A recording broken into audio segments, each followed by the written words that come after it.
find your zone every day.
Didn't have to cut me off.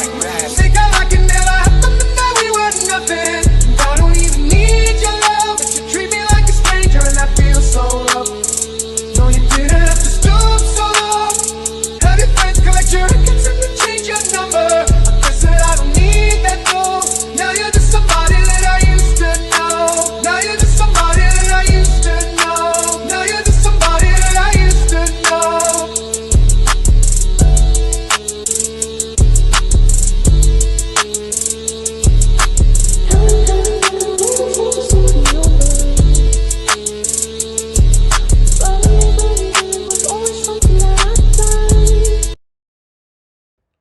What is going on, you guys? It is Dollar Cost Crypto here with Red Bull Summer Night. No, I'm joking. It is Ask Me Anything 17, almost barely legal, you guys. Almost there. PulseChains and altcoins, but I am joined today by the one, the only Charlie. What's up? Hey, how's it going? We're just chilling. We were, what have we been streaming? All day? all afternoon, pretty much all day, yeah. So, but hey, that's what happens basically when you're going into a nice bull move, essentially. Because, yeah, we've been talking about that pretty much all day now. Yeah, man, it's really been nice. I mean, let's see where we at right now. I'll check the pleb websites first. You know what's been really annoying with all the websites? They're all asking if you're a bot or not now. I hate that shit, all the captchas. Yeah. You know they make money on those captchas. Because they're training the AI, essentially. Some of it's for autonomous vehicles. Right. Oh, they're having you check it's a bicycle. It's a fire hydrant. It's a crosswalk. All that shit. And then also, essentially, just as they use it to train, like, pattern recognition for AI or whatever, that it makes money for Google. Google! Maybe Jack Levin could pump ZenWow. But what's up, you guys? You might share on the screen for 1 segundo, please. Thank you, Chase. But basically, yeah, right now we're at $2,800 and $700, and we've just cracked $1,800 on Ethereum, which is awesome. And Tether's still at $1. Thank Jesus, almost had a heart attack. But it's so funny anytime Tether goes to 99 cents, the industry just freaks out, like, holy shit, it just depegged. It just lets you know like how many people are doing shady shit with Tether. Yeah, they really are. Like, yo, shout out the money launderers out there. Yikes.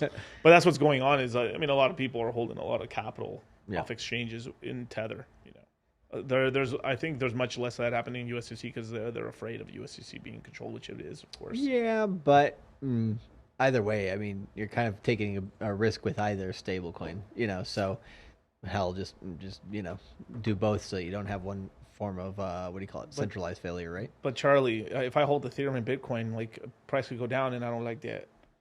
Yeah, but I like it today. It's not going down. Definitely, you guys. Did they run into the studio or what? Yeah. Yeah, basically we did. Yeah, flashed it over here. Yeah, we just did the Return on Flex webinar with Fresh Prince CEO, and so we had to move things around. I think your stream is usually around like what 2 p.m. right? Yeah, I could have done the webinar from the studio and then basically somewhere else for my show and then back here. But you know, hey, you got to have somebody taking a lunch break at some point. Right. No, rug him, Chase. Chase, won't let him work. I don't need food, bro. So definitely, man. So hit the like button, subscribe, hit the notification bell, and one more piece of news real quick if you share the screen. The Crypto Mindset Vegas Meetup 2023 is live. Get in or be squared, man. It's going to be the best time in the desert. Way, way, way better than whatever is going on in Burning Man. One, your brain's going to survive and it won't melt from all the fucking drugs. And you'll actually fucking probably come out with a lot more information than you started with. Right. If you ever had some burning questions, some questions you wanted to ask me and Charlie, but like you know we'll never answer it on air. In person's different. Oh yeah. Both me and Charlie are going to be there. We're going to have Rollo Tomasi as well as Donovan Sharp, Michael Sartain, and many more people that we have yet to announce that are going to be at the event as well. And it's going to be a killer event and stuff like that. Definitely plan out to try to be here for the whole weekend and stuff, but the party will be Saturday. We will be doing a special VIP ticket sale. You have to buy the main ticket first to qualify to buy the VIP. There's only going to be 12 tickets for the VIP, and then we're going to have this whole crazy-ass day, the day before the party, to hang out and I don't want to say too much, but there's a lot of stuff we got planned and everything like that. So get your tickets now because we are gonna hard cap it. I would say relatively soon. Just it all depends. If we're getting a lot of demand, maybe we can expand it an extra 100 tickets at most. But to tell you the truth, we're probably gonna hard cap it at with the number we got in our head right now.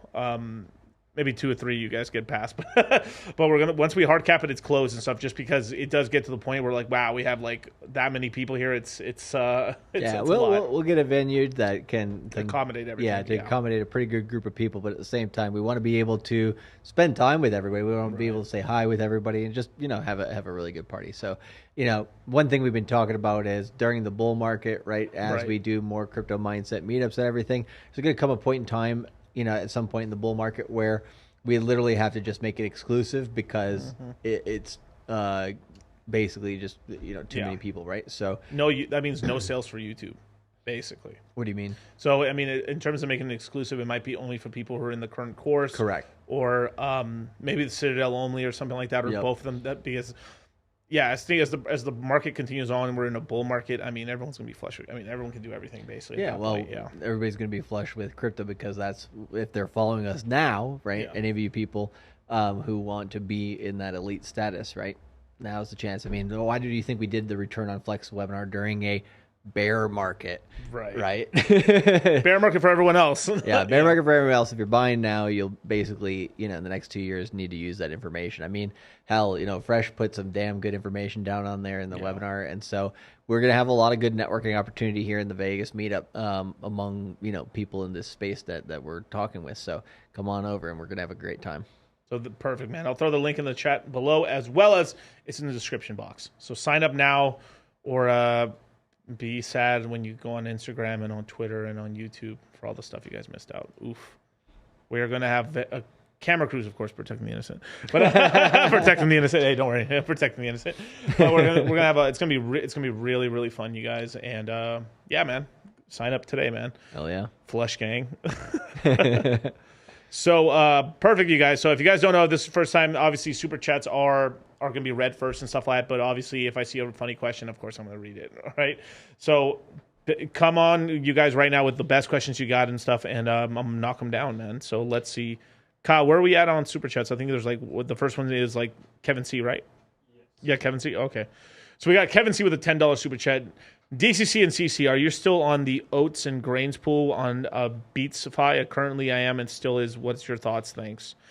Yes, I am. Well, I am on that one and stuff, but once I'm not going to add anything more to it until basically we get our first distribution, which is I think in 11 days, 10 days actually. Yeah, I just stick with only the distribution. I didn't buy on the open market yet. Got it. Yeah, so basically you can yield farm some of it there and stuff. I think on that one, I think there's actually an oath. There's an oath token part of it as well. If I remember correctly. I actually before this show when I saw this, I was thinking, might be kind of interesting to look at the grain token price upcoming, because as we're kind of like carving out a low here for Bitcoin and Ethereum, right, for that cycle low that we already had for Bitcoin, and then trying to get a buy signal on Ethereum, grain could be a possibility of, I would say, once we get to maybe mid-July, right, that might be a good buy opportunity, because obviously there's going to be, people taking out their coins for the first time on the distribution on July 1st. And so that first 1 or 2 weeks of July, there might be a little volatility. But if the chart looks good after that, right,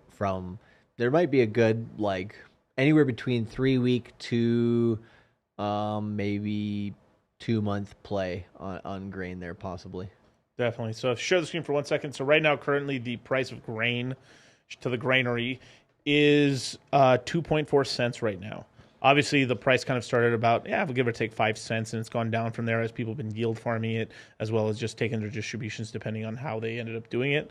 But the one thing that we had talked to Beavis about in the course and stuff, which the webinar's there if you were a part of it. If not, damn, it sucks. Yeah, dude, there were like a solid chunk of information that Beavis talked about in that webinar that I'm like, fuck, I gotta go back to that webinar and take fucking notes, because it was that good. Right. But typically when coins are airdropped or distributed over a certain period of time, so for about 2 weeks after there, you have kind of price weakness because you have all this influx of supply, right? So I could see the price probably going down a little bit in the next 10 days. Afterwards, the price will probably rebound back up. And then, and on top of that, as more supply is kind of funneled out and stuff, the airdrops stop mattering much less as well. So there's other tokens that are doing airdrops as well, same sort of thing. So if a token's airdropping, or still has these big major like community airdrops, obviously know that the price is probably going to go down because weak hands and some people just need cash. Yeah. And on the chart that you showed up there, essentially the price looks like it has stabilized at a low. I don't know for what period of time. What was the day that it hit that bottom? The 13th. So right now we are at the 23rd. Okay, so that was around the same time as Bitcoin. Bitcoin, I think, was around the 15th. So it was actually a couple days before Bitcoin, and then went sideways since then. Hasn't really done too much.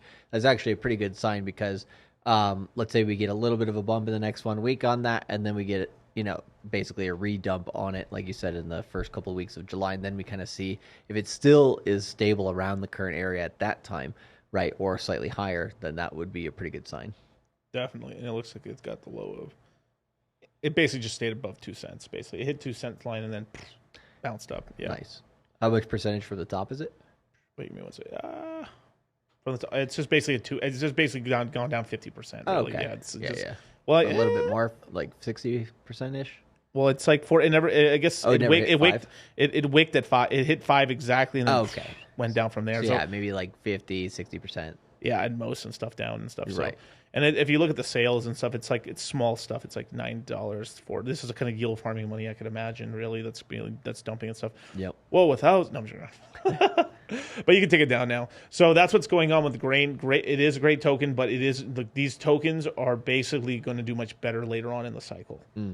But the cool thing is like there's really only a distribution every 3 months. So if one's happening in 11 days, it's going to be 90 days until the next one.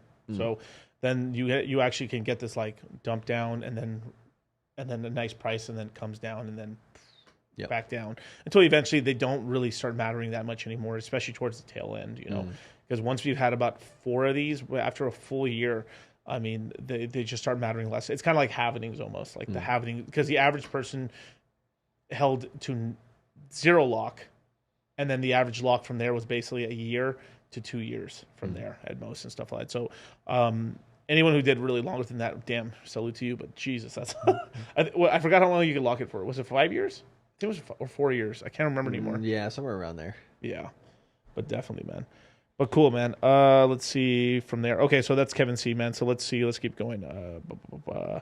Fighter said best intro in crypto. Yes, sir. That is definitely the case. Yes, sir. we should get an Oscar for that or something. I know, right? What's the award for that? The meme awards. The meme awards. Cultivate Crypto said, "Let's get it." Who is that guy? I wonder, right? I don't know. Let's see. Where is this prime time? Oh, let's get. All right, so here we go. So, new Pepe intro is sick. I do miss the Pepe copters though. Oh, don't worry, we'll have the Pepe copters for sure, man. Definitely. Let's keep going down. Will Hex be $50 or $100 next bull market? Probably. Oh, next bull. Well, So I think he's still probably referring to this current cycle. No, he's referring to the next bull market. Oh, so like 26 to 30? Third. 26 to 30. I mean, I'm talking about time, 2026 to 2030. It's I won't say no, but I mean, it just all depends on where highs we hit this cycle. I mean, maybe if all we hit is $1, I mean, it probably won't hit 50, but I mean, it could hit maybe like $18 range and stuff. I mean, but this is just like pure speculation. Reckless speculation. Reckless. It all depends on everything, man. Like the next bear market that's coming after this bull market, that's going to be quite a substantial one because we're going to see a lot of L1s die. And the interesting thing about that is, I think for let's say Bitcoin and stuff, right? In particular, it won't be more substantial in terms of price, but more so in terms of time potentially. Right. So that'll be interesting because then that will allow the altcoins, like you said, to get kind of brutalized a lot more and actually die. If there's a 1 year bull market, it's kind of enough time that some of the developers could like kind of make it out and still get paid or whatever, or at least like hold out. If it's a year and a half, 2 years, fucking 2.5 years, anything like that, and that's just like that will kill a lot of projects that can't support developers or just basically go into a wasteland. It's kind of like the only other time that we might get kind of the similar to like August of 2018. It was about 3 months there. It was like watching fucking tumbleweeds go across the crypto plains because like nothing was happening. Bitcoin was like $6,000 or whatever for like 3 months straight. Right. It'd be kind of like that, but with like layer ones. Yeah, it's gonna get to the point where basically it's just gonna cost too much for starter teams to even make their own L1, even though you could copy and paste it. But then you'd have to have this. It's like, so right now we have some of the best teams in crypto. Best teams right now. Basically, why do a project when I can just launch a whole L1 or something like that? But eventually, it'd be so competitive that that's not really going to be the case unless someone comes in with a ton of money. Yeah. So next cycle, we're probably looking at more like app layer. It's going to be more about the best teams, and it's going to stay like that forever. Basically, it's like look at the early internet, right? It was like 1994. We fucking, what did we have on the internet? Fucking almost nothing, right? Right. Maybe like Yahoo had like fucking, it was just like Yahoo, and it was like, maybe 10 choices down and then maybe 5 choices across the top, like what's new, news, and like not really much. And it looked like probably worse than your normal WordPress website that we have today that anybody can make pretty much for free, right? So it's like, if you see that kind of trajectory change, right, that's where it starts, right, where like it's easy barrier to entry, right? It wasn't until like 2004, where it was really a higher barrier of entry, and that's where you get like Facebook. You have to have somebody that comes up with something really smart, really innovative, right? And then a lot of people jump onto it, right? In terms of a social media network or something. It's the same thing with crypto. To get like a lot of adoption, you'll get through these phases. It's like early stage phase, right? And then it's like, there is a barrier to entry phase, and then good luck unless you're a fucking multimillionaire or billionaire investing in these things, right? So, and that's like the 2030s for crypto, right? So the 2020s is still, especially for layer ones like you're talking about, and newer projects, is still like young enough that we're basically in before the trillionaires, before BlackRock, and before everybody else tries to taint the market and really take control. But the reason they want them in is because it comes with a pump, and it comes with like a new higher market cap. But then it's whittled, like some of the easy gains are whittled away with that as well. So correct. Yeah. So okay, next Nova Seed, man. Hi DCC. What is a good strategy in the bull market without exiting crypto in general to move to stablecoins and stake it? Thanks. Love your show, by the way. In terms of a good exit strategy for the bull run, he means basically like I sell crypto and then I just instead of going to my bank account, it would basically be stable coins effectively. But for a good portion of it, it's just then once we kind of start really bottoming out, you want to start laddering that back into crypto. Right. Be careful staking your stables. I mean, a lot of people do stable staking and stuff on stuff like curve convex. The last bear market didn't turn out very well. On like some of the ETH DeFi, it was okay.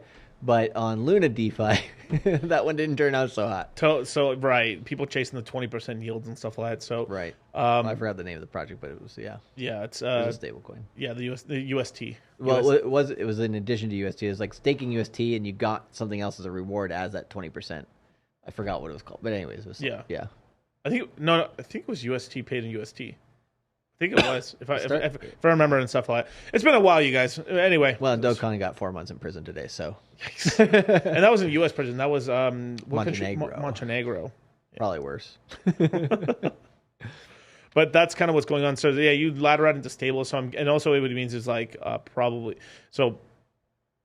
Obviously, he wants to have the capital there ready, so if you could stable swap. But the thing is a lot of the yield you could earn, like unless you actually cash out quite a lot of millions and stuff, like it's probably not really worth to be yielding on your stables too much unless it's like you know what you're doing or you're more on the risk curve and you're willing to just yield farm this and dump and then get out and stuff. There's a lot of liquidity vampire stuff, but definitely that's kind of the strategy basically. But let's keep going. Okay, Bellio, is it a good idea to take your loan out on your 401k plan and paybacks and slowing and then putting that money back into crypto now? Interesting question. Interesting question. Let's see. How do I? Not financial advice, but obviously you shouldn't. Yeah. Go for it. Yeah. That's all right. I'll wait to say my piece. Yeah, I mean, it's not the worst time in the world. Thank God you're not saying this 2 years from now or a year from now. That's I'll be like, bro, we're 2 years ago. Yeah, or like it's like, hey, bro, like it's like, Miguel, you think it's a good time for me to just borrow on all my 401k when Bitcoin's above $100,000? No, right? To have a hope not, right? But it's not the worst time in the world. But at the same time, too, you have to be careful when taking that kind of leverage and stuff. It's the same thing people always ask us, should I borrow money? Should I do this and this? Yeah. Well, like borrowing is a lot worse than just selling and going into something else. Like with let's say for example the question was, instead of 401k, I got a bunch of precious metals in silver and gold or whatever. Right. Should I sell that and buy some Bitcoin, Ethereum? The answer would be hell yeah. And then you don't have to leverage anything. You just basically take one asset that is performing and then you're going to one of the best performing assets in the world, right? So that would be great, but obviously you get penalized for taking out early on your 401k and all that shit. So personally, I would say no, right? Yeah. Don't leverage it.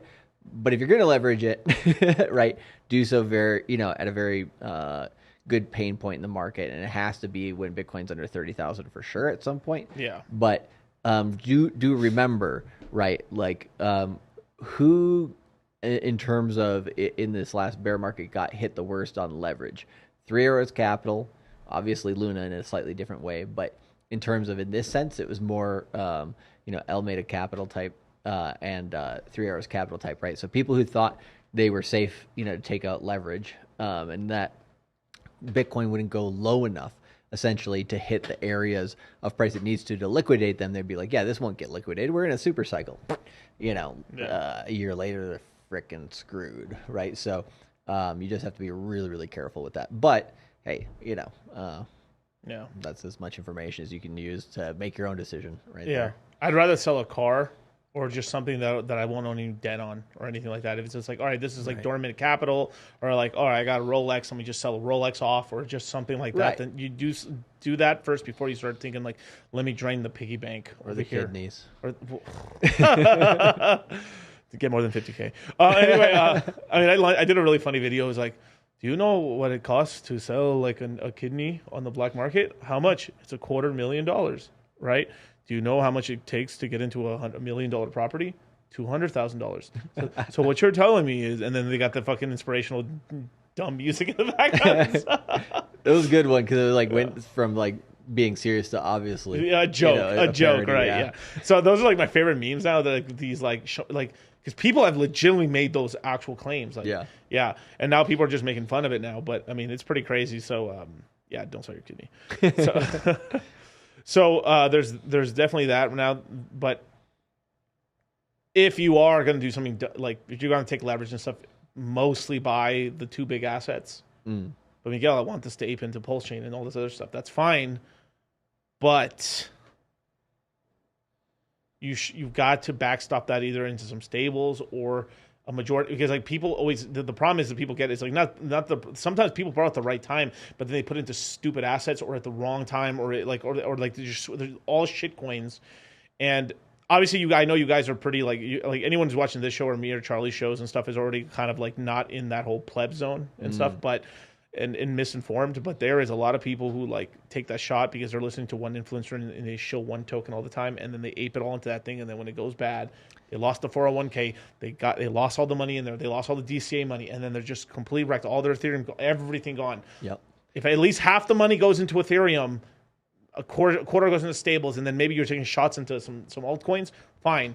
But that way, if you mess up, you still have this huge sack right here. And on top of that, if Ethereum and Bitcoin move over the next year to double in price, especially Ethereum, is it'd be easier for a double in price. 27,000 next bull market. Yeah, something. I mean, it's that's like, Hey, it's possible. I'm not saying it's going to happen. I'm just saying it's definitely possible if the market gets to a 9 trillion market cap. Right. So even if Ethereum all they hit is 8,000, or maybe hits 14, or it goes to 27,000, right? That range there, right? You've now increased your dollar because you borrowed dollars. You didn't borrow crypto. You borrowed dollars.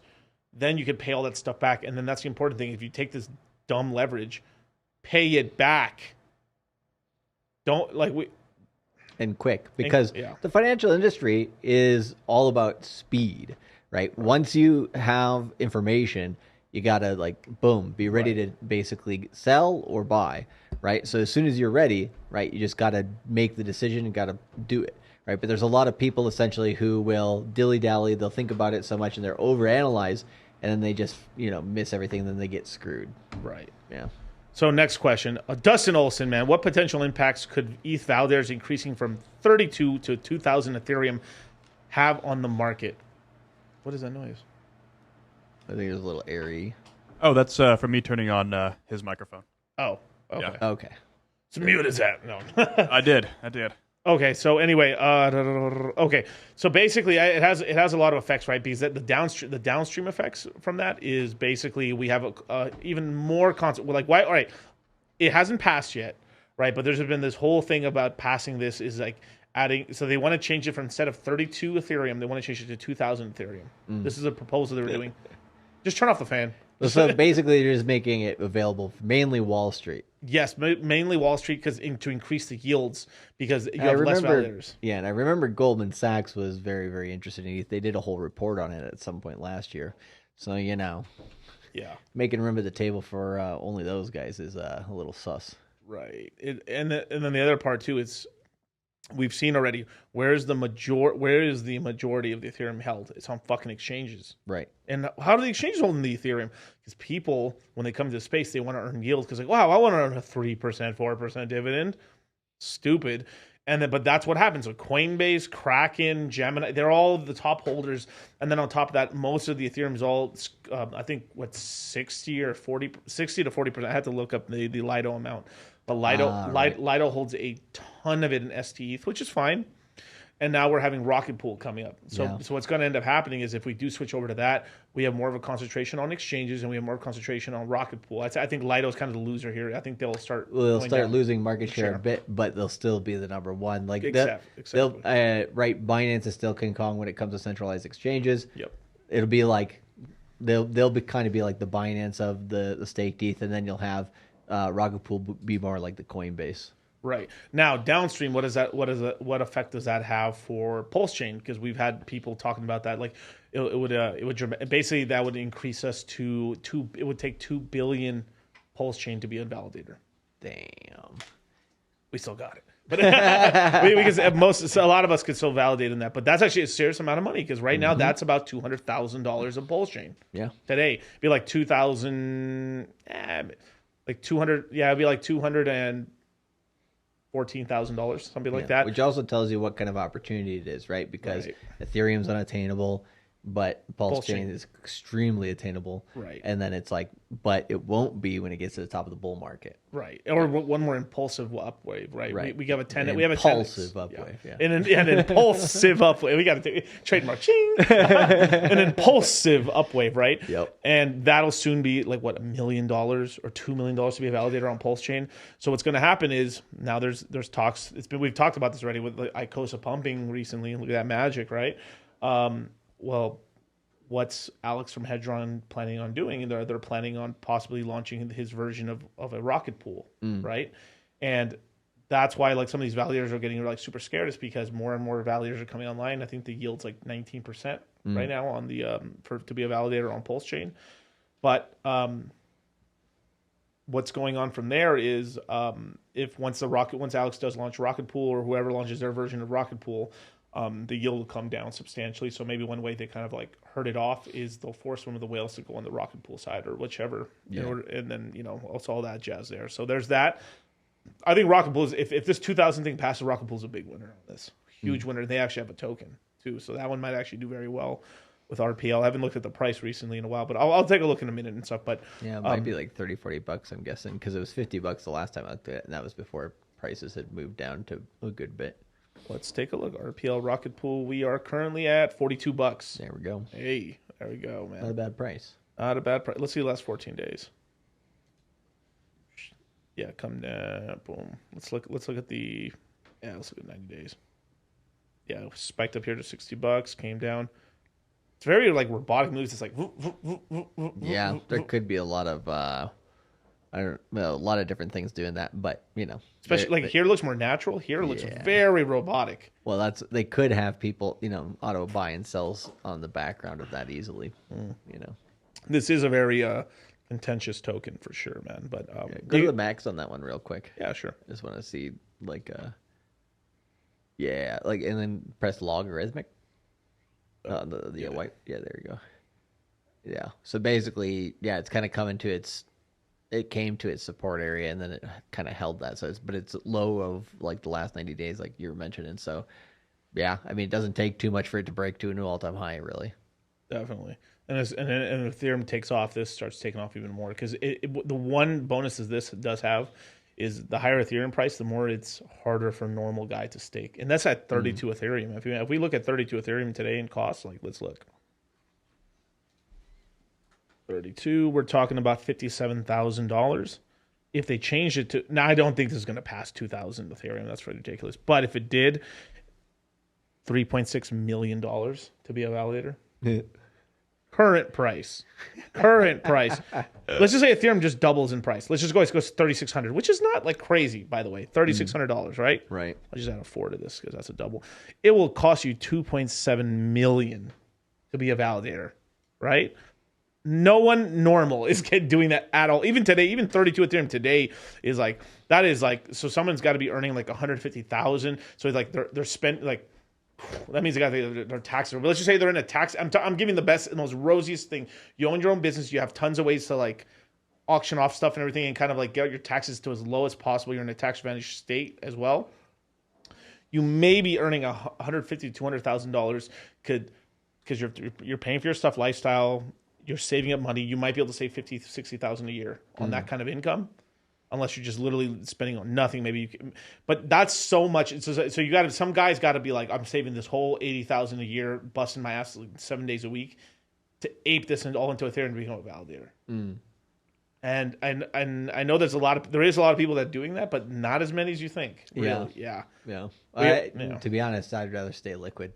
Yeah, you're gonna make more that way, but it depends on your tax situation. Right. There's a lot of that's true. Yeah. So hit the like button, you guys. 270 you guys watching. 275. Sorry, forgive me. 275 people watching and only 101 likes. What are we dolphins? What are we Dalmatians? I want more likes, you guys. But Kyle, any super chats we've missed so far? Yes, we have Willie B. Long, 33. Yo, buddies, any moon math on how high P Hadron could go?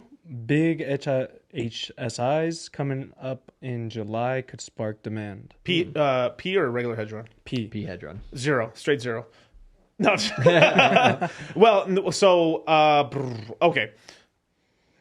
Last time I checked, it was holding up a good 20, 30, 40% higher than Ethereum Hadron. Yeah, let me just take a quick look at it. P Hadron. No, I might have to go on the Pulse one to find it. Bum, bum, bum, bum. And we're live, ladies and gentlemen. Let me see if I can find it down here. We're at Pulse Hadron. Am I not finding it right now? What is going on? My God. We just type, if you type in HDRN on the top left of that, basically you'll be able to see both PulseChain and Ethereum Hadron. You can choose which one. Yeah, I am not. It's not pulling up. Oh, really? Yeah. Huh. Anyway, let's look. Anyway, in terms of price, it can do it like so. Okay, we have to basically look at what Hadron did in the past, right? It went to bunch of zeros and 75 or 74 for a second, right? And that would be really the first breaking point for it. So obviously we've doubled supply just like Hex, so it's gone back down. Now it's kind of recovered a little bit, but it still is pretty low in price right now, right? Yeah. It's just going to take a while. So I mean, really, it's going to be with. I really would say it's probably going to be because right now it's 6 zeros and 68 right now. It would just, I mean, basically it'd have to do damn near a 20x really to even get back to that price. Yeah, I mean, It's gonna be a while. It's going to be a while. Yeah, it's going to be a while basically for the token to really go back up in price and stuff. But substantially now, but it can be once Hex is recovered. And it's really contingent off Hex really starting to pump. That Hadron itself will pump. And on top of that, anytime Alex creates a new project or news, this also brings in new cash flow and new money into the system, and then you actually get some price pumps on everything. So is Hadron dead? No. Right. And I think it would be, I haven't looked at this yet, but the PulseChain Hadron versus PulseChain Hex and the Ethereum Hadron versus Ethereum Hex would be a pretty good ratio to pay attention to for when that shift from Hex to Hadron might happen, right? So you look at both charts on the dollar value, then you look at the ratio between each other, and you might get some good kind of turning points to turn Hex into Hadron on either chain, and then, you know, basically increase the upside there. But again, all contingent on Hex. Right. So it's the thing is if the prices are kind of down, it's like I've said, I didn't give up on eHex. Is eHex dead? No, it's not dead. Is PHEX dead? No. Is PulseChain dead? Is it all scam? No. Duh, right? If you look at the average coin across every ecosystem, they're down still quite substantially from their all-time highs. So right now it's buying season. Right? Just don't buy into green candles, right? You want to wait for a nice boring like little green day so it hasn't gone up or just a bad red day. That's when you buy, right? And you had a few of those recently, but people are too scared to do it. So hey, you know. Okay, so I was looking at the right price. So it was a bunch of zeros and 6.8. So yeah, so this would basically have to 11x. Roughly, looking 11x to get to its all-time high again. So it's down 90% from all-time, a little bit more like 93% from all-time highs. So yeah, if it 10x's, it would get back to its all-time highs, but still from there, then that's the resistance point is like then it has to cross into that new territory of something high. So we effectively have double the supply and stuff. So there's just a lot of stuff. But the cool thing is you're on like the P Hadron's on the money side, and liquidity swashes around quite a lot and stuff. So I think when Alex decides to launch that thing, it'll make ICOSA a lot more valuable. Then I think some more people will, damn, what do I do if I want ICOSA? Oh, I know. I'll go buy Hadron, stake it in the yield pool, and then I'll be able to earn more ICOSA. Dun, dun, dun. Nice. There you go. Next question, Kyle. Yeah, we have DCG asks, hey, gents, what do you think of shorting BTC/ETH after the bull run peak in 2025? Not with leverage, just riding the market down and making more money. All right, so I was half paying attention. Let me read that again. Just in terms of, shorting Bitcoin the shorting Bitcoin or Ethereum, right, after the bull run peak in 2025. Here's the thing on shorting, right? If you start shorting, you can make money, but it's really about the entry point. Because if you fuck up the entry point, right, there can be bull moves for short periods of time, like 1 or 2 weeks, that basically take out your stop loss and stuff like that. So give it a shot if you like. The worst that can happen is as long as you do a stop loss, right, then you'll only kind of get like death by 1,000 cuts. Right. So there's different ways to announce, how to do that, because A, do I recommend it? Absolutely not, right? But B, will you do it? Possibly, right? So it's at least better to understand the system, right? So let's say you 100x your bag, right? $1,000, now you have $100,000. Cool. Okay, take 5,000 of those dollars and be like, this is my casino chip money. I'm going to the casino of Bybit leverage, right? And then you short it, but you don't do more than a 3x short, and you have a target on where to take profit, which I would say is at the end of 2 weeks into the new 60-day cycle each time, because that tends to be where a bounce happens. Take profit at the end of a 60-day cycle. Then there tends to be a bounce for about 14 to 21 days, and then make a new short. So you don't want to keep the same short open the entire bear market, right? From the top, you want to keep one short open per 60-day cycle. It's kind of similar to how I accumulated Ethereum back in 2018, going into 2019, right? I didn't want to be in stable coins for a long period of time. like USDT, because there's so much FUD around them at the time. So I wanted to be in Ethereum as many days in a 60-day cycle as possible. So when you feel the price is going down from your chart analysis or sell signals or whatever, basically you would do a short, or in this case, just a spot sell. A spot sell is a lot safer. And then you wait for the price to go down. You buy that Ethereum again at the end of the 60-day cycle. It pumps up for 2 to 3 weeks. Then you dump it again once it loses momentum. And it's actually easier to do that a lot in a bear market if you have enough patience for it. But a lot of people aren't even thinking about that at that time. But only do it with profits and a small percentage. Right. And yeah, practicing with, the last thing I'll say is practicing with like fake money and just paper trading accounts never teaches. It teaches you the mechanics of how the process works, so that's useful for it, but it never actually teaches you how to make money on it because there's no emotion involved because it's not your money. Right. All right, next super check out. Adamo asks, "Hey DCC and CC, what are your thoughts on RBW and Jewel going forward?" RBW is the unicorns one, right? Yeah. So unicorns one is just not really going to do. It's a great time to scoop it up because it's dirt cheap. It's you something could try. better. You could try to average out over the next 1 year on that because it's not something you'd want to just try to buy all in one shot, Right. If you're gonna buy it. Yeah, I mean, I just occasionally throw a little like shekel, whatever. Like, oh, I got like an There extra you go. $300, and I just Yep. I'll buy some. And then sometimes I stake it and then I do stake it because you can single side stake it. But besides that, that's what I think about RBW. There is some big money behind that project, but that's all when GameFi is going off again, right? But the price is down substantially, so I mean, you can get a really big bag that later on it's going to be pretty decent. I think. I don't think it's dead. They're continuing to work on the project, even though the premise is quite out here. But like, let's see, shout out to the bronies.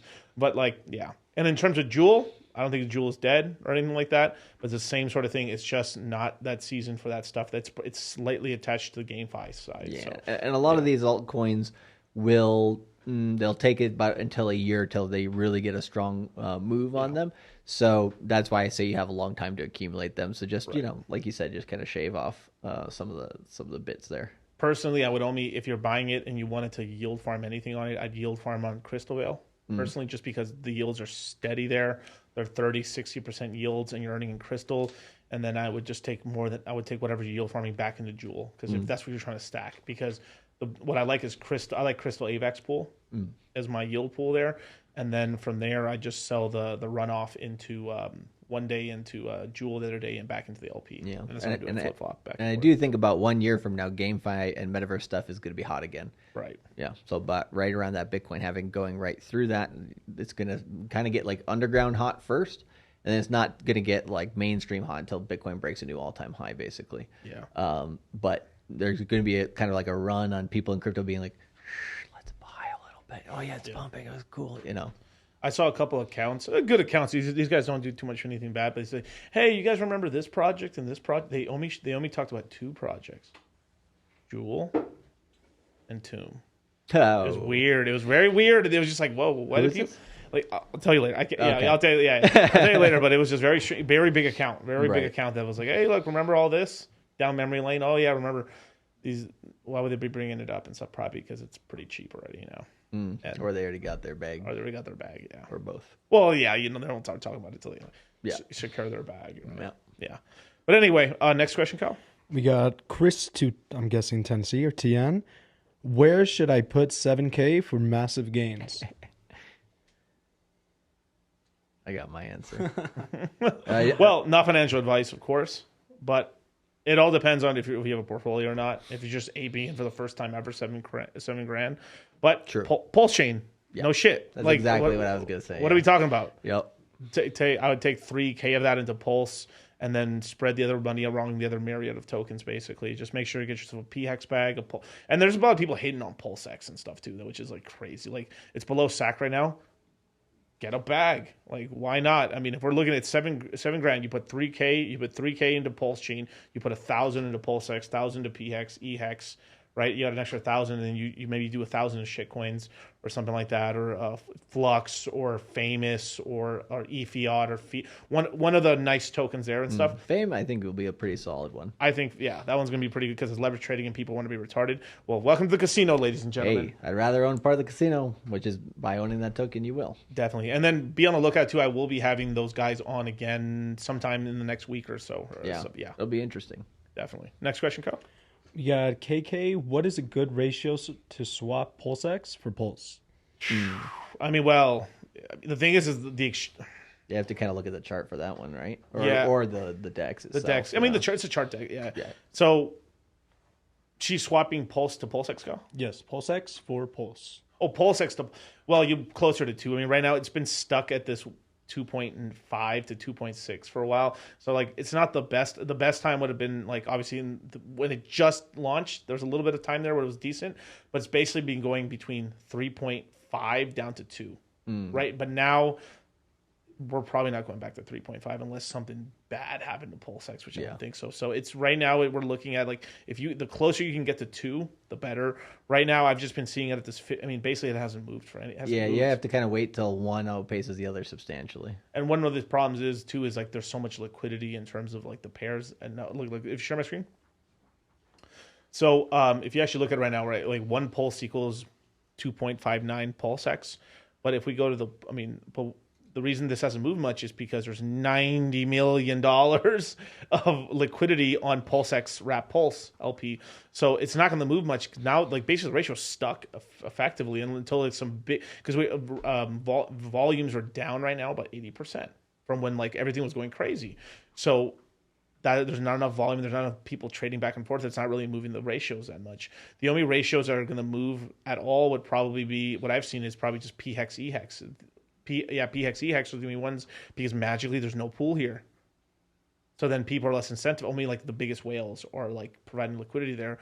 So those are the ones that are going to move back and forth. I mean, like the other day, like what we had E-Hex gain 80% on P-Hex. And then now it's calmed down. So these two, that's both a good and bad thing, right? I think it's mostly a good thing, but hey, but I like that those can move. So like there's a little bit of action there, but for Pulse, it's just better to buy with cash if you can. But you have to use what you got. Yeah. I would say buy a few more and then just kind of wait till one gets out of whack, and then at that point move whatever you have, because you have to have some in both in order to kind of make a move. If one outpaces, like let's say PulseX outpaces Pulse, we don't expect it. Oh shit! Well then, if you have some PulseX to sell, right, then you can flip it into Pulse on that time. But it does seem like they're going to probably stay neck and neck for quite a while here. Right. And if you guys want your question read 100%, super chat away, man. Kyle, what's the next one? We got Timothy James Mercer. Is DOT likely to pump again, or is there too much supply for it to pass its all-time high again? It's dead. It's all going to zero. Go ahead, Charlie. Yeah, that one's a pretty simple one. Gavin Wood, is he part of the WEF or not? The answer is yes. Does he have Chinese investors? The answer is yes. Does China accept crypto now? Hong Kong's completely open to it. The answer is yes. So will it pump again? Absolutely. But will it outpace Bitcoin? Ethereum is the question. I will say very rarely. Gotcha. So it'll basically be a Bitcoin Ethereum light, and it will perform. It'll get past its new all-time high if Bitcoin and Ethereum do. But I would say just buy Ethereum and stack DOT and Kusama when we get closer to an alt season in 2024, because really any of these altcoins, what you're trying to do is really outpace Ethereum and Bitcoin. Do I think DOT can outpace Ethereum and Bitcoin over the entire bull market? I think it can do that for Bitcoin. Whether it can do that or not to Ethereum or compared to Ethereum is the question. I would lean towards the answer being no. So Ethereum, I think, is the better option because its tokenomics are getting way better. And if it does start to challenge Bitcoin in terms of how much market cap it takes up in the market, right, that's going to, I think, really blow people's socks off, because I think a lot of Bitcoin maxis, they don't have a realistic idea of how much Ethereum can pump this bull cycle, which I think is absolutely a lot. Right. Bitcoin maxis. Yeah. I mean, fuck, man, these Bitcoin maxis and maxis of everything, right? It's just, there's some particular people in the space that I'm thinking of, but I just won't say it for the moment. Right. So share my screen for 1 second. So if you look over here, right now it costs about a little under 108. I would say like 107, maybe $105 to buy a million PulseChain, right? Because I see a couple guys asking, I wonder how much PulseChain it takes to really like have a decent bag, right? Yeah. It's always depends on like how much PulseChain do I have to buy? How much of this coin do I have to buy to become rich? Like how much? Like I hear this with it's not just PulseChain, it's every coin. Yep. How much DOT did I need? How much Kusama do I need? Well, how much Phantom do I need to be rich? They always only ask about one coin. Like, what's the one coin to rule them all? You know, and it's like, no, bro. Like, you have to have a diversified portfolio. What's this one cool, trick that trainers all hate and stuff to get ripped? Yeah. Fucking steroids. That's what it is. Deca trend. Oh, dude, can we instead of coming out, we need that instead of coming out with 7-minute abs, can we come out with like 7-minute like crypto 7-minute course games? or something? 7-minute crypto games. Yeah. Beach gains or like some super Beach body crypto games. right. Kylo Tren. I already know. But all right. But all jokes aside, right? Look, I like using this example because it's like it's nuts and bolts. It's real. I don't want to use first principles. I hate that fucking term. All these fucking. Who is using that most frequently? Oh no, dude! I haven't heard that in a Everybody, while. every time someone's trying to sound smart, just trying to. It's a lot of Asian dudes I've listened to, like that are attached to, these fanboys from, oh my god, Three Arrows Capital, and all these guys, and all the guys from like Singapore guys, and then Bankless, and then and then I'm not shitting on Bankless, but like any of the guys that were attached to the like who got a little big last cycle, who got close enough to have like some of these guys from Three Arrows Capital or from these hedge funds. Oh my god! And these Silicon Valley guys, they don't shut the fuck up about first. Like I learned all this from first principles. Like, hey Charlie, so the reason I do stuff is because first principles. It's because basically it's like, shut the fuck up. Well, like yeah, exactly right. And it's interesting because one of the things, if you go and look at, I think it was either Cointelegraph or CoinDesk, I can't remember, but they did like the top people in crypto, and they like glorified them with like Julius Caesar and stuff like this. And they had what's his face, Alex Mashinsky from Celsius on there as like one of the top 5 or 10 people in all of crypto that was like christening everybody with his awesomeness. Once you see that in a bull run, dude, that's a sentiment signal to sell right there. Right. Because the people that they have on the list as well are the people who are giving them money. It's not people who act like there's sometimes they put people in the space. You're like, I've never heard that guy this entire bull run. How do we go a bull run? This guy makes a top 10 list or top 50 list. I don't even know who the hell he is. Oh yeah, he pays them money. Right. If we ever get on the list, you guys, and I'm like, oh, they put us on the list, me and Charlie. I'm putting a clown suit on. It's like Forbes. It's like the front of Forbes. Anybody who basically short Forbes or time of the or a person of the year or like right. That's a big one, bros. Oh my bro, if like later on we're famous, but they put us on that cover, I'm gonna be like, fuck. Why are they setting us? Why are they setting us like? Time to go on vacation. Yeah, you guys later. Flying off. We're going ghosts. But let's go back to the first principles. All right, show the screen. So roughly $108 it takes to it takes about $108 roughly to buy about 1 million pulse. So later on, it doesn't take that long, maybe a year from now. Even if it does take a year and a half from now, it's going to be about $2,000, $3,000 to get the same million pulse, right? Let's just say this is like a good 20-30x from now, which is average or below average returns for an L1, right?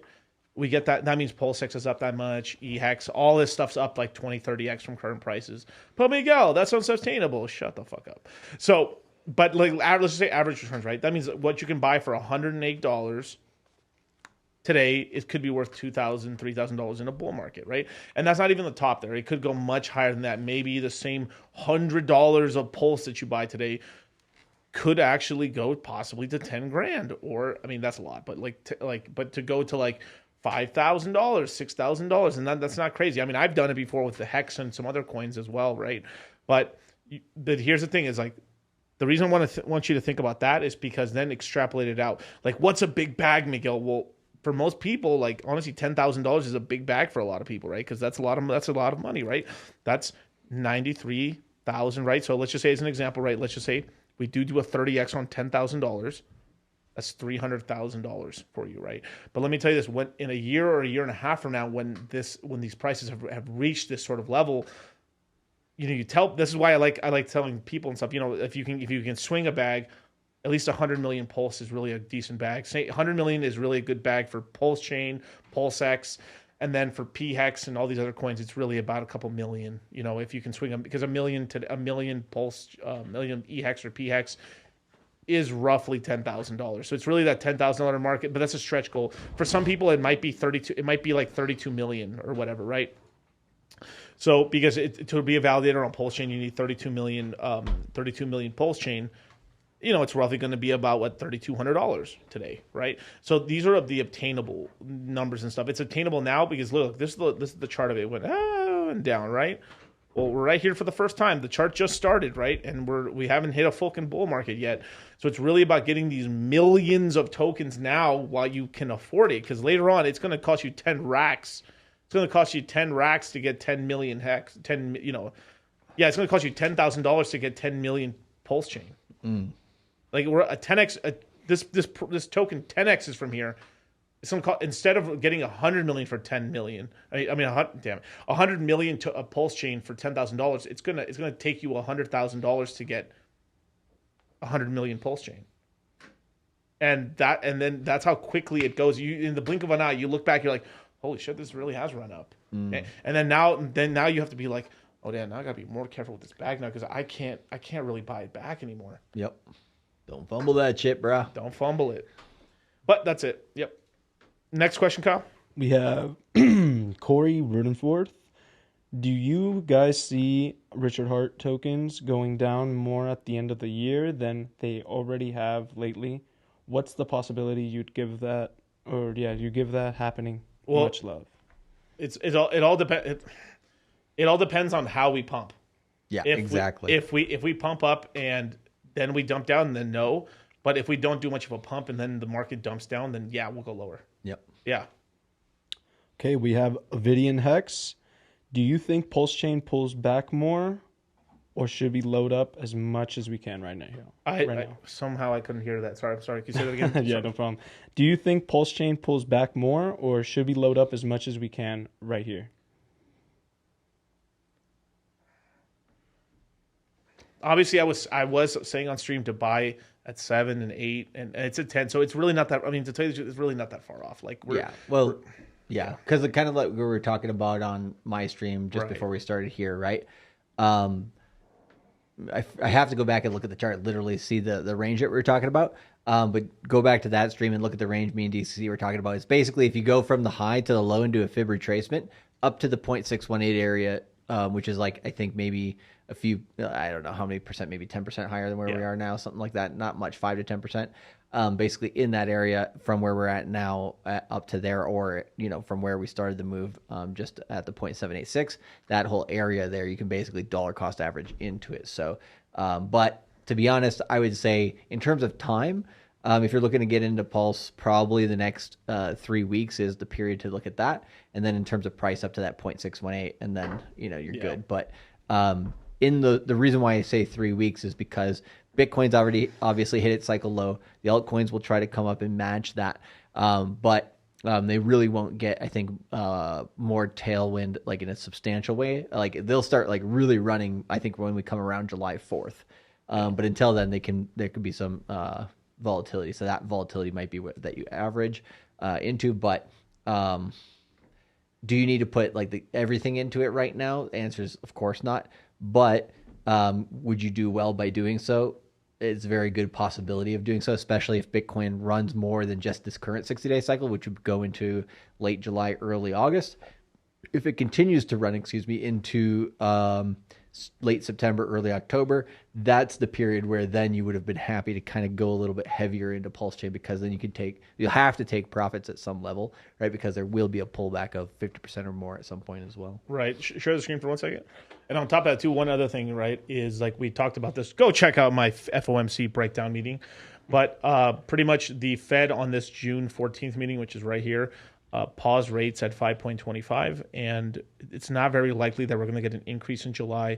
The next supposed place where we could actually get some raises is going to be September and November. But depending on the Fed, if maybe they just see that they're trying to let this market run a little bit before they start really jacking the rates up again, another 50 to 75 basis points, that means we might not even have a rate hike until October, November. That's 2.5 months from now. So 2.5 months, no raises, and everyone knows it's only 50 more basis points. That gives us a really good opportunity to actually run finally before, because what they're trying to do is allow. The other reason why they wouldn't increase the rates is because they're allowing the rate to stay there at. So everyone's thinking like, oh, how long are they going to hold it at 7.75 or 5.75 or at 6% flat? No. They're technically they've just honey baited you. They're holding it at 5.25 for longer, and then they raise it up. So they're allowing the rates catch up to 5.25. So it's putting tons of pressure on real estate. And then if you go back to that breakdown, he was saying is that out of all the industries that haven't crashed enough, housing services hasn't crashed enough. Yeah, there was a sign I saw out here in Las Vegas when I was driving around that was saying something like, it was just the most ridiculous, like, why would I buy a house like that? It was like, house needs that's like has some fixing up to do or whatever. Now, slash from 500,000 to like 350. I'm like, just wait a year for those motherfuckers because they ain't gonna be. Who's gonna be driving around and see the sign on a piece of paper and be like, yeah, I'm gonna go and call that number and buy that house. Like, I don't know about that. Maybe there'll be some people, but. Hi Charlie, my name is BlackRock. Nice to meet you. Yeah, true. The Californian real estate companies will come in and scoop that shit up, maybe, but they'd be smarter to wait for that person to basically, in a way, get liquidated in sense of they're going to be so far down in value that they're going to have to puke up and sell just to make money to stay liquid if they went over allocated in real estate essentially. So some of these houses, I would say, like once we come to the spring of next year, we've been talking about this quite a lot, right? And like around that time, you could maybe the first half of next year or something like that, you could probably squeeze out a really good deal on, unfortunately, people who over leverage themselves in real estate and basically are hurting, their pain is your gain. Definitely. So next question, Kyle. We got Sandip. What's your opinion about Pulse price for the next 1 year? And does Pulse price impact the fee structure? Fee structure. There's nothing else on fee structure. Nothing else on fee structure. Oh, and maybe they mean on gas fees or something, possibly. So, I mean, obviously, if you get a 10x rise in price, you get a 10x rise in gas prices. This is simple. It's just simple math. So, basically, if we end up getting a 10x or 15x in the PulseChain price, outside of any upgrades done to PulseChain, we go from maybe a 30 cent to 5 cent transaction fee on PulseChain. We go to like 50 cents to $3 per transaction. I'm crying with $100 bills. Oh my God. I mean, because like people really forget this and stuff. I usually have some cash on me, but like I should have put a stack of hundreds and gone like that. Well, I think I should but all jokes aside, right? Like if you're seriously DCAing, let's just say 10% of your portfolio, 15%, 25%. Some people, it's my whole portfolio. That's all I'm doing. Well, okay, that's your choice, right? And then it does a 10x. You're up a lot. Like people forget, like you're because we're right in this part of the market where you're just DCAing and you're losing, right? And I see people laughing at that and stuff, right? But you can do a more advanced strategy when you have more cash. When you're broke, time is your friend, right? So when you don't have a lot of money and you suck at saving, which is most people, even rich people suck at saving. They just they get these big licks of cash, and then they make all the right investments. Cash is trash. Easy to say when you have tons of real estate kicking you back cash flow. Like cash is trash, yeah, because you're getting so much of it. If you leave it on the table, then you have to pay taxes on it. Yep. So you need to put it some. That's what they don't tell you that part. Like there's as you get wealthy, you more money, more problems, but they're good problems. Yep. They're good problems, right? But yeah, that's kind of the whole gist there. It's just you've DCA'd basically. Maybe you're going to DCA probably 25% of your income, or maybe 40% if you're really on the money and stuff. But let's just say you're DCAing a lot of your income. Then that 10x's. How long would it take you to save a whole year of income? Probably 4 years. So you've just made about 8 years of savings in a year. It's liquid cash. Not bad. Not bad. Anyway, there you go. we got Brown Conservative Capitalist asks, any ideas on how to get p-hex to show in my wallet? Use a contract address. So okay. So p-hex is showing your wallet. Yes, Yes. p-hex. So okay, share my screen. So in this magical place called PulseX Farms, right? You hit the PulseX button, you go down here, and then it says there's two hexes. There's hex and hex from Ethereum. When you have your wallet connected, there's going to be a little fox that'll show up right there. You click it, it'll literally add it to your wallet. Presto, it's there. Boom, baby. And then go ahead and add every token on here. Why not? Just so you don't get lost and stuff. But there you go, man. There you go. And somebody, actually, no, never mind. I'll do it myself. I'll copy, yeah. Oh, you copy the contract address and put it in there? Yeah. Well, no, I'm just giving him the because I don't want to give him the contact. I just want him to like have the actual website too. Oh, right. Please, for the love of God, like, look, you trust me because this is my own channel here. There's pulsex.com right there. Save it and put it on your bookmarks. Yep. Yeah. Okay, we have Dustin Olson asks, what potential impacts would ETH validators increasing from 32 to over 2,000 ETH? Oh, I think we we took answered that that. one. already has Yeah, answered? yeah, Oh, Yeah, okay, we did that one. Rugged. Yeah. Definitely got rugged here. Okay, we have DCC. What is your thoughts on what happened to the $8 million that the OA made during the DAI being unpegged? So, all right. So this is what happened. He lost a bunch of money in horse racing, and Mongolian horse racing. Mongolian horse racing. Yeah, Canadian ping pong. Ping pong. Dude, people are now betting on ping pong. That's actually real. Dude, shit's getting degenerate, you guys. Like, Yeah, people are getting desperate there. bro. There's a lot of theories. There's both like one that paints the Godwell as smart, one as devious, and one as dumb as fuck. Yeah. Right? I don't think he's dumb as fuck. Can't no, obviously I can't prove anything or something like that. More than likely, it was. All right, so there's okay. So BankX allegedly in some other universe. I'm not saying this has happened. This is just kind of like fanfic. Reckless speculation. Reckless speculation. They about 2 to 4 hours before before the Godwell sacrifice to BankX, there was a hack of $2 million on Binance. They lost about $2 million of stablecoins. Yep. Then literally somewhere between 2 to 4 hours, allegedly, 830 million EHEX was sacrificed to BankX. Magically. What I imagine allegedly happened is basically he OTC sold this EHEX to BankX, got $2 million of that capital, and then also became the largest owner of coins for that project on top of that for the stable coin. And then from there, probably had a little deal with the guy where like he would pretty much just monthly stake it to earn the money, because right now at current prices, if the guy stakes 830 million hex on a monthly stake, he's earning about almost 100,000 a month in passive income.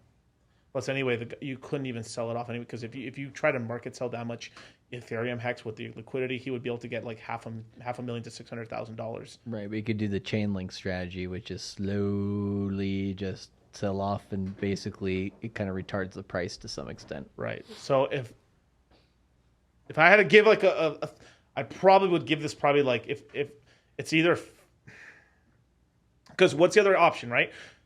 The guy fat fingered by accident, put one extra zero, so that means he decided to sacrifice $830,000, which is possible into BankX. That'd still be quite a lot, but it would just be like he fat fingered an extra number on it. So like. It's pretty. It's pretty. You know what I mean? It's like I'm not so sure about that. I'm not me neither, man. So it's like it's more than likely this probably was an OTC deal for him to get cash without looking like he sold. Still looked bad on him, but he's like, well, the OA. The whale can basically say, I've never like Plausible- not that he plausible says deniability. Plausible deniability, and hex YouTubers can say the Godwell's never. Not the Godwell. I'm sorry, forgive me. The what's it called? The Godwell. Yeah, what I'm talking about. The Godwell is never sold. One more hit of that Red Bull. Yeah, I need Chase. I'm all out. No. Damn. Where I'm to, man. No, but yeah, it's we've been streaming all day today, you guys. Yeah, yeah. exactly. But basically, that's kind of like the whole gist of it. I would say this is an OTC deal for him to get $2 million. On top of that, He became the largest holder of that token from there, and the guy's looking like he's not going to sell it because there's not even liquidity for the guy to sell it. This guy's probably just monthly he's basically bought himself $100,000 to $50,000 a month income. Not bad. And then he'll probably slowly sell it off. If he's not dumb, he'll do LPs to sell it. And then the same way too, if the Godwell really wanted to sell, he'd probably just LP. He would just do $1 million of USDC, $1 million of Hex, and then when the Hex price crashes or would pump up, then he would remove it. Now you have a bunch of USDC, put that in my pocket, rejigger it, insert, and then every time he needs cash, he would just once in a while he would just like take his LP out, cash. Right, and that's if he didn't really want to hurt the price. Yeah, exactly, manipulate the market. Right. Or whatever you want to call it.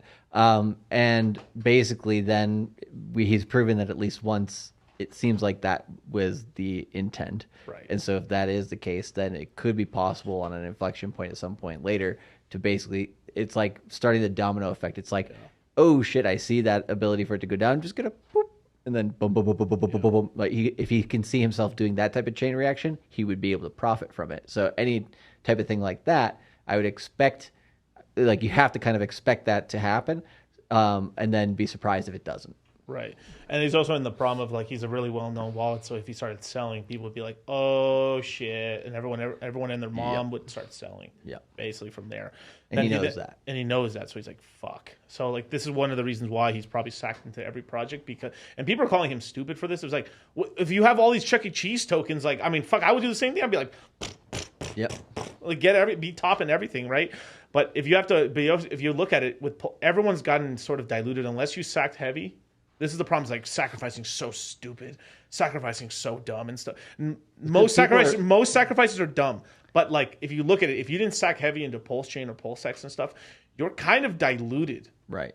You're kind of not in the position you were before when there was one token. Oh, I guess it's mostly sharks thinking this. I'm a shark in the ecosystem. Now you're probably just like a fucking you're just a fucking chode dolphin, a small chode dolphin in the grand scheme of things. Because now and there's a lot of people who didn't sack for nothing, and now are just like and didn't like really have the cash to really buy in, and now they're like I got my E-Hex and P-Hex bags, but they're both down at $1 because of everyone fighting like retards. Yeah, like fucking retards. Hey, it's a Special Olympics. Be nice. You're right, Charlie. I'm sorry. You're right. Sorry, the boys. Sorry, the boys were really dumb and they fought and everyone won because everyone's now wrecked in price. Everyone's E-Hex is below a penny and King nothing. And then I am now master chode with P-Hex at 1.2 cents. You see, I sold out the whole company, everybody for one night of sex. I've got 30% of a penny gain, brother. Jesus H. Brother. Christ. So there's that side, right? And so we haven't seen the Godwell really like move money over to PulseChain to really buy too much and stuff. But I mean, maybe the $2 million was just to get bigger positions when the price goes lower, or maybe like just decides to go. Because I bet you the Godwell probably feels right now like, dang, I'm still the biggest, but I'm not as big as I used to be. And like proportionally anymore. Like right. It's like I'm still the God whale, but I'm not competition though. I've got competition. So well, think about that, right? I need to seed a lot of young projects, and then the ones that do take off. Like I mean, it is a simple strategy, but you can't do that with everything. Yeah. But the Bank X one is clearly friends. Like it wouldn't be done if it was just a random project. Right. But hey, that's just a total assumption. Because I never talked about it, and most channels I know didn't even talk about it. Yeah. At all. So it's like it's kind of strange. Even I mean, shout out to Maddie for jumping on Twitter. He did a video that he put out on Twitter after the stream we had with him, like a week and a half or 2 weeks ago, right? And like it's important to talk about. No, it really is and stuff. So that's kind of the allegedly rampant speculation on like what's going on there. The rats will never talk about it, but hey, that's all. Which is what it is. Yeah, that's why we don't talk about every single project out here, because they shouldn't be talked about at all. Exactly. Yeah. But some people want to use exit liquidity. Okay. Next question, Kyle. We got T. Deegan. What are you guys doing with your portfolio? Selling. Dumping everything. Dumping everything. I don't. Complete opposite of what I'm saying. We're burning the offices right now. Buying. I mean, why do you think we say some of the advice that we say? It's not necessarily advice. A lot of it is basically what we're doing, but giving you it in a way that basically you can do it. right? Because we understand that a lot of people aren't able to follow exactly, and so we give you a little bit more of a general layout of how to do that. Now, right, what are we doing? Basically, you know, buying ETH, buying PulseX, right? So the next 3 weeks, right, are the time to do that, as well as the 9-inch sacrifice. That's, you know, potentially, right, a moneymaker. But hey, all risk, right? So flip a coin, see how it does. Right. Yeah, basically. Let me say one. I just saw this question in the recent chat. Yeah, go for it. Masismo, right? DCC, which FUD felt worse, PulseChain launch or when Hex first launched? Definitely PulseChain launch for different reasons, right? When Hex launched for the first time in 2019, it was just a bunch of these like random Twitter guys and these articles coming out. You could just close your eyes and just keep going, and then me, Hexo, and RG could just keep, like, who cares, right? With this thing, it was like our own buddies being retarded. Which is just like, it's like watching your friend, like, it's just, you're like, bro, she's gonna divorce you. Nah, bro, like, this time's different, bro. Bro, this is your 3rd divorce, homie. In a row. In a row, Hey, son. there was that one good one, but then, hey, she just died. Yeah. Unfortunate. Jeez. Expand on that. No. So there's that right there. So it's just like, so it's just this PulseChain one's been worse because it's like it's kind of your buddies and like work friends and like colleagues and everything, and most of them being stupid as fuck. Right. Stupid as fuck. Where like the other one was basically like, we're all in together, we're all getting beat up, so like, who cares? Let's just keep going. I mean, like I mean that was at the point, but like the price was so rugged on Hex when in 2019, they were like, well, might as well have for the rest of my Ethereum. Take it. Fuck it. I said I was going to DCA this much Ethereum. I'm doing it. Yep. And I did. That's it. I mean, you can just put the blinders on. Who cares, right? Anyway, let's keep going. Okay, we got a fun one here. Encon asks, thoughts on the Hex influencers that swore up and down that traders were the scum of the earth, yet when Pulse dropped, they were all trading. We saw this coming from Hit him with the Pepe for that.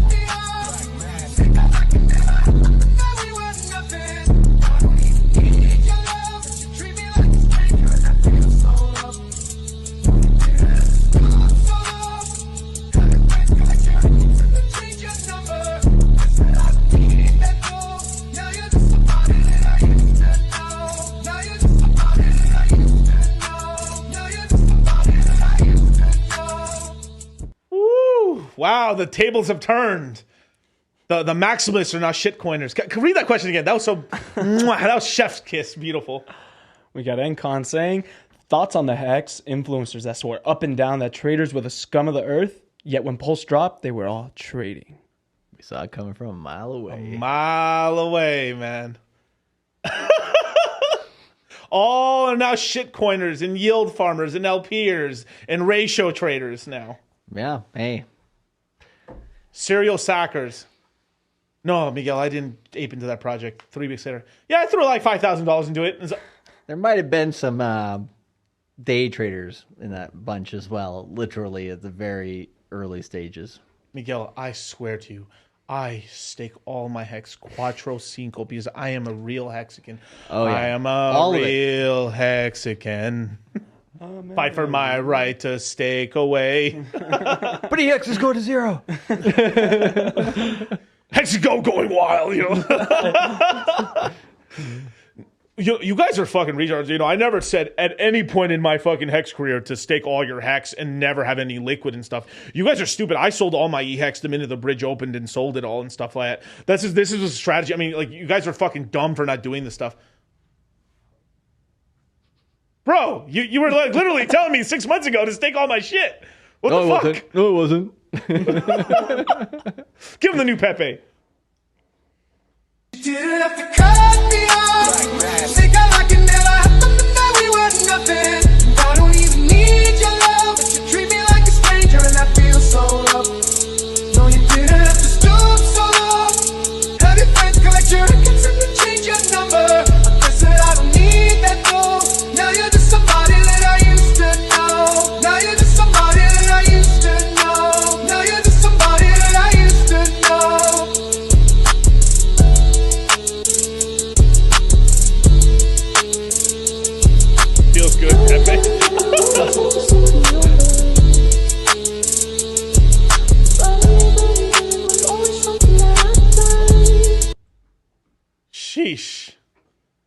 want to know who stayed true? It was us. That's it.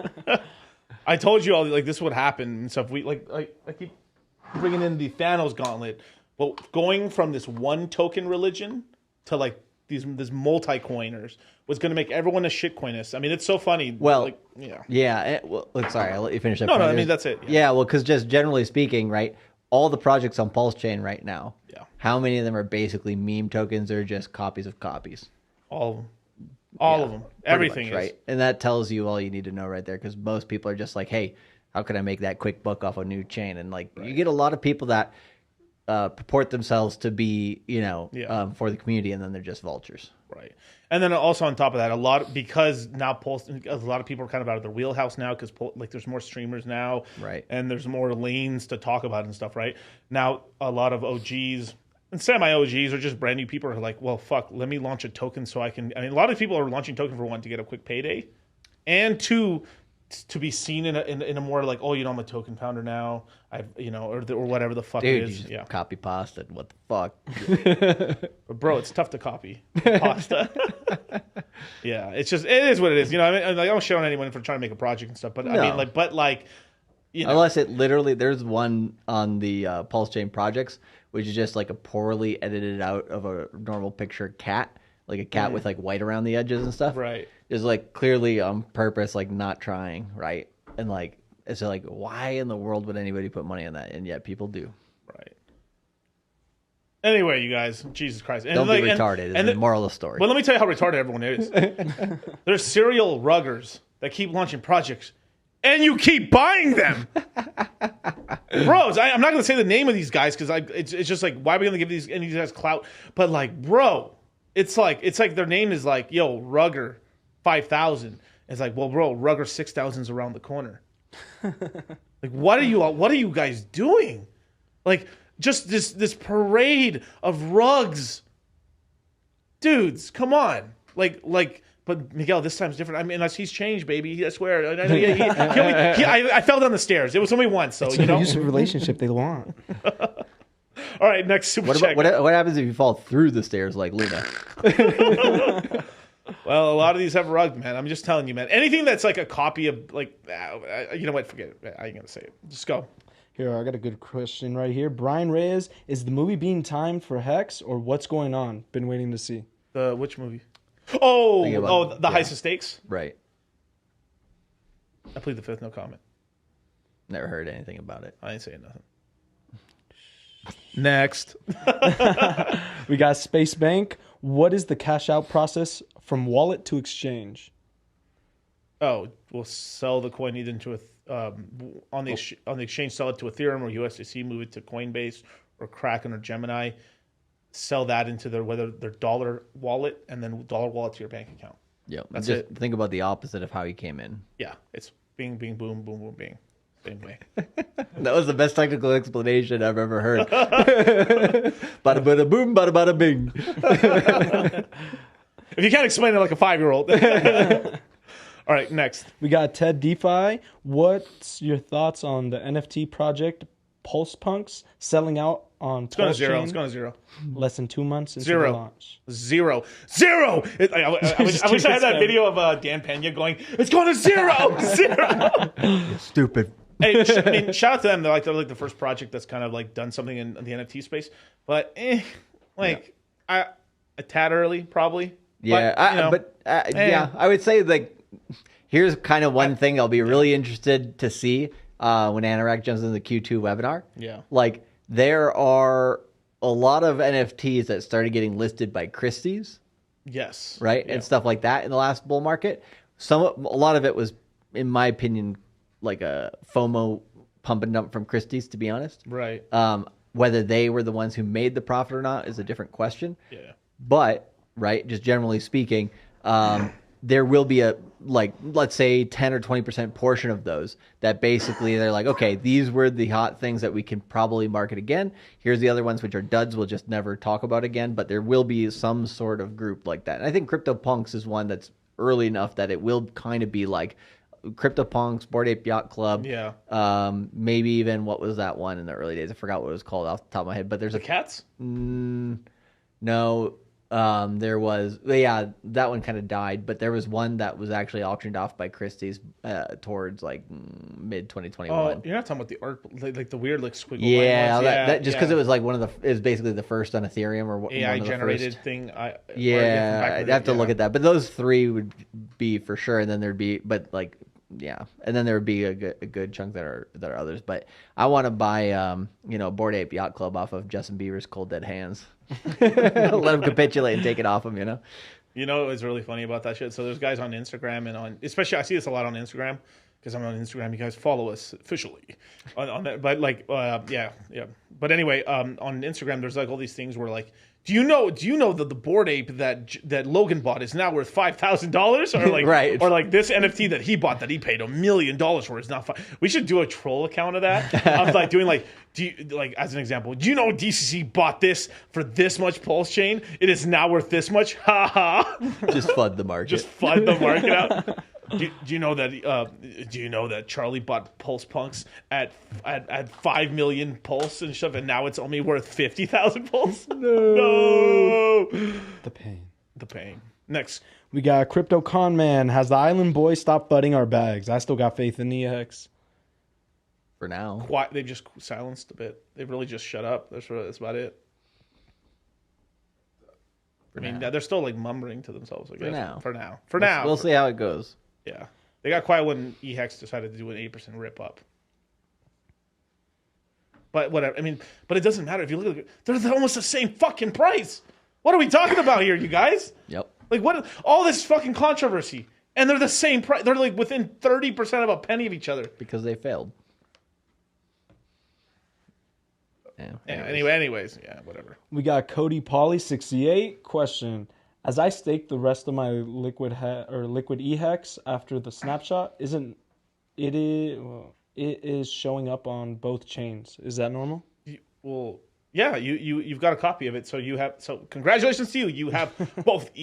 So any hex that you staked before, I think it was like May 8th or 7th, depending. There's some weirdness with like how they do the snapshot there, but any coins that was snapshotted before May 8th, you've got your Ethereum hex, and now you have the same amount at P hex, so you have twice as much. So if you look at the combined price, we're basically at 2.1 cents.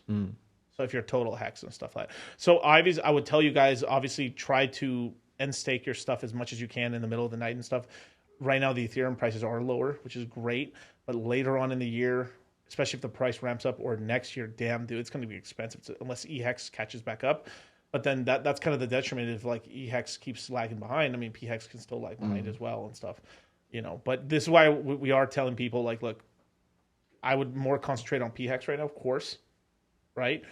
I'm still buying some eHex, but it's just nowhere in the same levels that I'm buying pHex at. Right. Buy the pHex bags, and because when the Ethereum with gas fees go up, that's when you actually can start seeing maybe a price differential. But it's not going to get too out of whack because in whales it just jump in Arbit basically. Yeah. There you go. Okay, we got Semperfi. Hey DCC, what are your favorite new projects on Pulse? I guess PulseChain, PulseX. That's what I was gonna go with the same troll. pHex, yeah.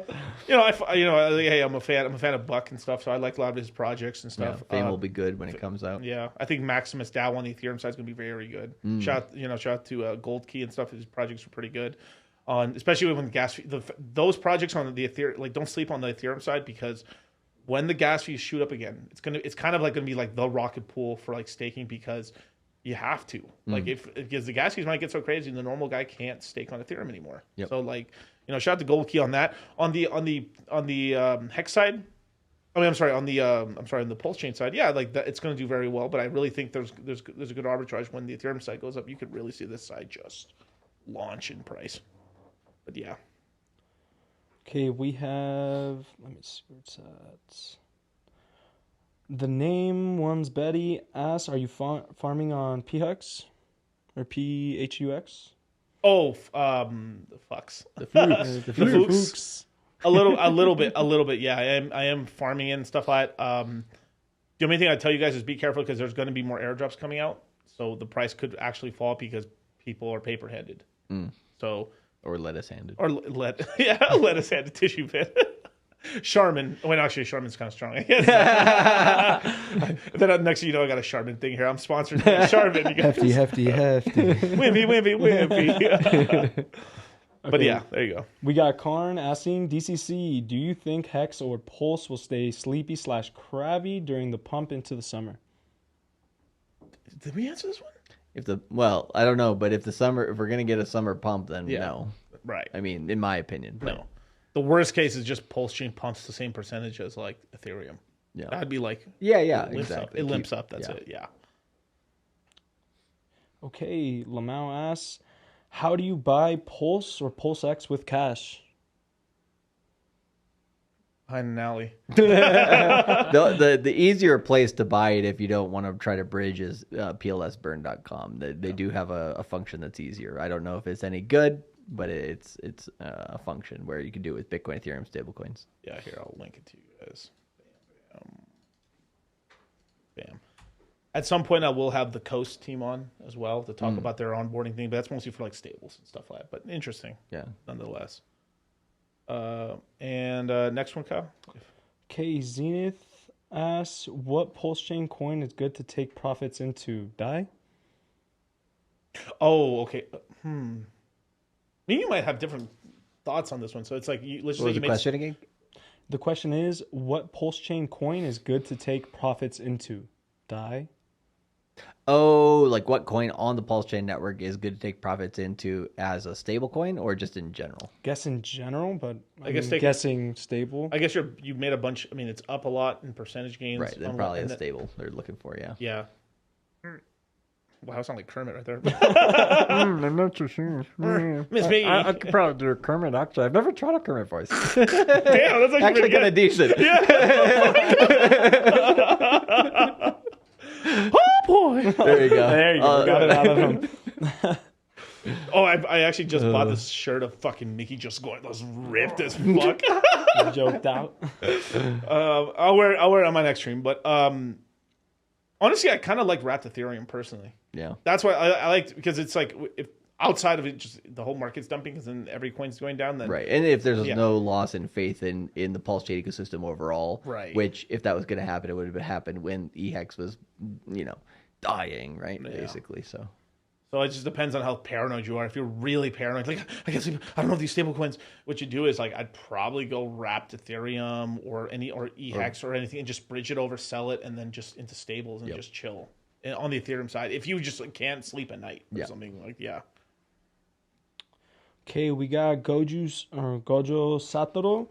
Hey, DCC. George Gammon said that Jerome Powell is lying about adding another rate hike because the Fed always decrease rates after they pause it, even if they say otherwise. What do you think about this? It's interesting. That's an interesting. And if that's the case, then fuck, we're pumping. God damn, dude. Like, hey, I'll take it. Yeah, I'll take it. But I don't know. It's just like this time's different, right? Famous last words. But it all depends. Like, man, if the banks blow up, dude, like that, like, well, then they wouldn't increase anymore because then they would lower in there. So it's,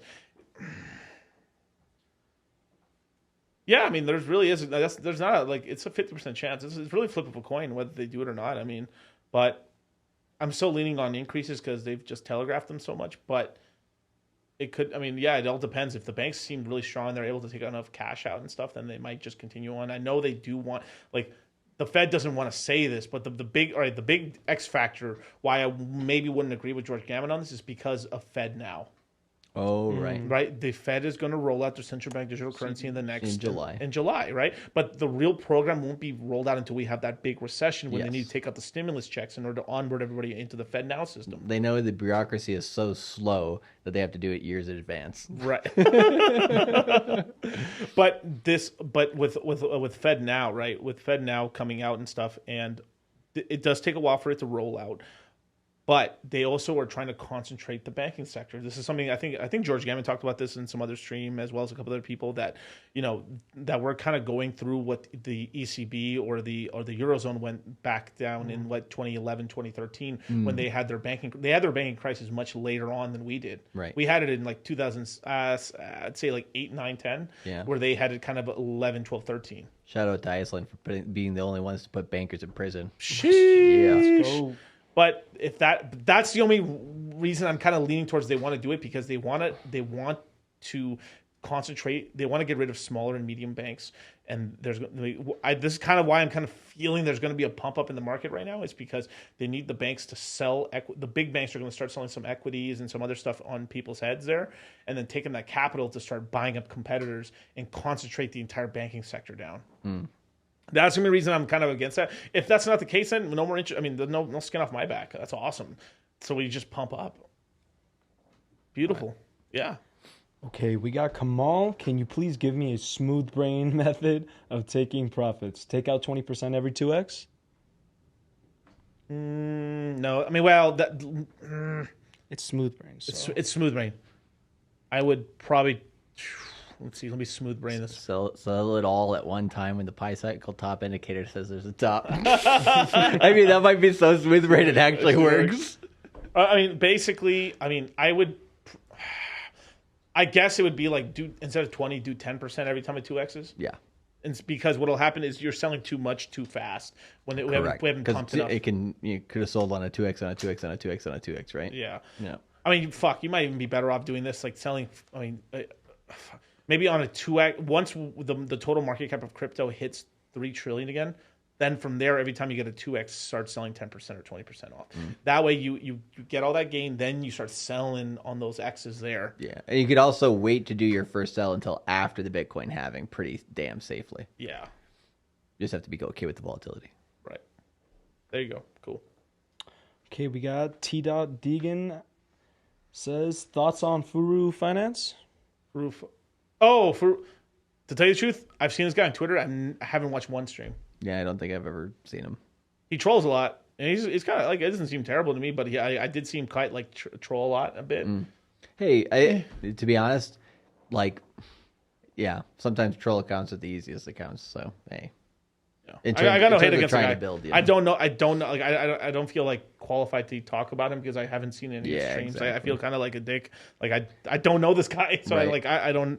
Yeah. I mean, I just by the name Furu Finance, I mean he's kind of like, he's being ironic because it's like, we're talking about like, like fake influencers basically. So like I'm a fake influencer, but I'm kind of like trolling, but then that makes me a real influencer. I get somehow, it. some way, logic works. Yeah. I think the guy is showing his face, so I got to give him points for that. Oh, that's huge yeah, points huge if you points. do that. Yeah.